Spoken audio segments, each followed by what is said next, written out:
उंगलियों का गठिया।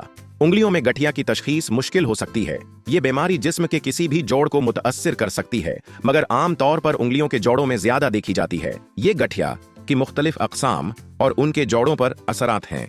Number 1 osteoarthritis, number 2 psoriatic arthritis, number 3 गाउटी arthritis, number 4 रीमेटाइड arthritis. हीबर्डन nodes, ऊपरी जोड़ों पर हड्डी के उभार। बूशार्ड नोड्स, दरमियानी जोड़ों पर हड्डी के उभार। म्यूकस सिस्ट, नाखून के करीब पानी की थैली। हाइबर्डन नोड्स, सख्त या हड्डी के उभार जो उंगलियों के आखिरी जोड़ों DIP पर बन सकते हैं और दर्दनाक भी हो सकते हैं या नहीं। हेबर्डन नोड्स ये हड्डी के इजाफी बढ़ने ऑस्टियोफाइट्स की वजह से बनते हैं जो जोड़ पर बार बार दबाव के नतीजे में पैदा होते हैं और उमूमन दरमियानी उम्र में जाहिर होते हैं। बूशार्ड नोड्स हड्डी के इजाफी उभार जो उंगलियों के दरमियानी जोड़ों PIP पर पैदा हो सकते हैं। बोचर्ड नोडस, बोचर्ड नोडस जैसे हीबर्डन नोडस दर्दनाक हो सकते हैं या नहीं।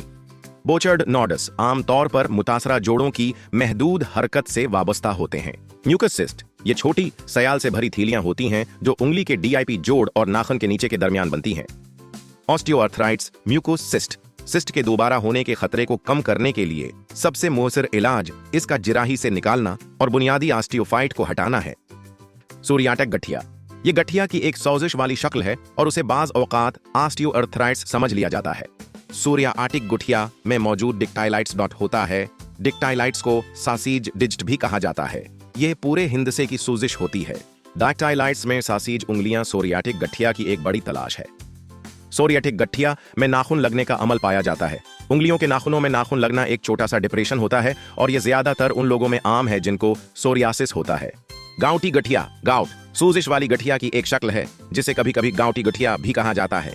उंगलियों का गाउटी गठिया इन्फेक्शन की नकल कर सकता है और उन लोगों में तरक्की कर सकता है जिनके खून में यूरिक एसिड की मकदार ज्यादा होती है। यूरिक एसिड जोड़ों में क्रिस्टल की तरह सुई बना सकता है और दर्द, नरमी, सूजन और टीनोसाइनोवाइट्स का सबब बन सकता है। उंगलियों का गाउटी गठिया में मौजूद उंगली के जोड़ों में गाउट के साथ एक्सरे पर नजर आने वाले पेरीआर्टिकुलर कटाव भी हो सकते हैं।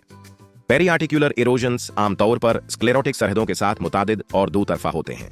र्यूमेटॉइड आर्थराइटिस में मौजूद जुवेनाइल र्यूमेटॉइड आर्थराइटिस होता है, उसमें 30% वक्त में ANA मुस्बत होता है। बच्चे में रीमेटाइड फैक्टर मनफी होता है और बाज में यह मुस्बत हो सकता है। उसमें उंगलियों के हिंद से छोटे होते हैं। रोमाटाइड आर्थराइटिस एक सूजिश वाली बीमारी है जिसमें जोड़ों में सूजन और दर्द होता है। पहला नॉर्मल जोड़ तस्वीर में सेहतमंद जोड़ दिखाया गया है जिसमें साइनोवियल फ्लूइड और जवाइंट कैप्सूल मौजूद हैं।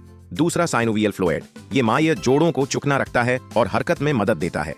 तीसरा जवाइंट कैप्सूल जोड़ को घेरने वाली झली जो इस्तेहकाम फराहम करती है। सूजन वाली साइनोवियल झिल्ली सूज कर सूजिश पैदा करती है। साइनोवियल फ्लूइड में कमी, चिकनाहट वाला माय कम हो जाता है जिससे जोड़ मुतासिर होते हैं। जुवेनाइल रीमेटाइड आर्थराइटिस में मौजूद पॉलीआर्टिकुलर rheumatoid arthritis JRA juvenile rheumatoid arthritis की एक शक्ल है जो 5 या ज्यादा जोड़ों को मुतासिर करती है। पॉलीआर्टिकुलर तकरीबन 30% मरीजों में पाया जाता है। Pauciarticular onset juvenile idiopathic arthritis JIA juvenile rheumatoid arthritis की एक शक्ल है जो 5 से कम जोड़ों को मुतासिर करती है। पाउसी आर्टिकुलर तकरीबन 50% मरीजों में पाया जाता है। Pauciarticular onset juvenile idiopathic arthritis में आंख के आइरिस को इरेडोसाइक्लाइट्स के लिए जांचें। पॉलीआर्टिकुलर रीमेटाइड आर्थराइटिस में सर्वाइकल स्पाइन को सब एक्सियल इस्तेहकाम के लिए चेक करें। बालिग अफराद में हाथ का रीमेटाइड आर्थराइटिस। हाथ के रीमेटाइड गठिया मर्दों के मुकाबले खवातीन में ज्यादा पाया जाता है।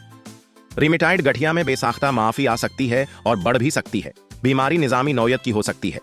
रीमेटाइड गठिया आमतौर पर पॉलीआर्टिकुलर दो तरफा और सडूल होता है और आमतौर पर हाथों और पैरों को मुतासर करता है। मरीज जोड़ों के दर्द और सख्ती की शिकायत करता है, खास तौर पर सुबह के वक्त सुबह की सख्ती। एक्सरे तशखीस के वक्त पेरीआर्टिकुलर इरोजन दिखाते हैं।